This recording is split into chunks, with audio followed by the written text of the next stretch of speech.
Je crois que la seule chose qui doit compter pour l'histoire de l'heure du bain, c'est le plaisir qu'on y prend les uns et les autres.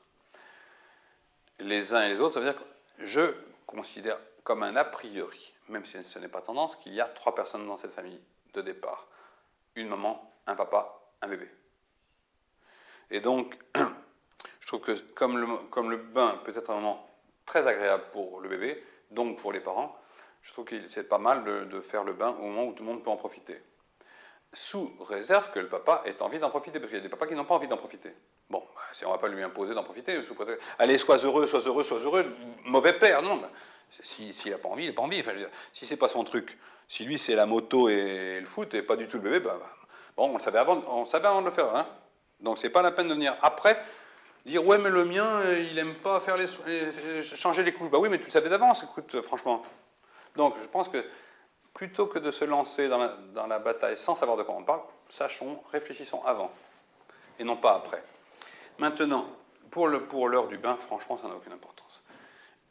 Je crois que, par contre, c'est plutôt pour la technique du bain, enfin, si j'ose dire technique, je trouve que ce qu'on apprend aux mamans actuellement est très déplaisant pour les bébés, et donc pour les mamans, et donc pour les papas.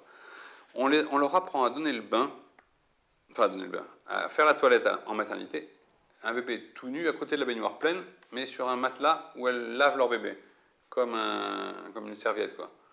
Alors, il se trouve que pendant tout ce temps, l'enfant n'est pas dans l'eau. Qu'est-ce qu'il fait? Qu'est-ce que vous feriez si vous étiez tout nu, à côté de la baignoire, vous frottez? Et quand vous frotte, vous feriez la gueule. Voilà. Bah, lui aussi, il crie d'ailleurs. Ce qui est étrange, c'est à quel point il crie d'ailleurs pendant tout ce temps. Et on a l'impression que ça n'a pas d'importance, que c'est comme ça que c'est bien, il faut... Les lavandières de Portugal. Étape avec ton battoir. Mais non, c'est pas ça, bébé, c'est quand même pas ça. Donc, plutôt que de faire des choses comme ça, qui sont déplaisantes pour lui, et donc douloureuses pour ses parents, faisons des choses qui soient plaisantes pour lui.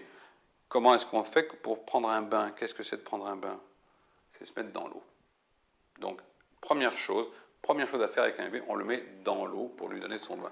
On le lavera si on a le temps, il n'est pas sale.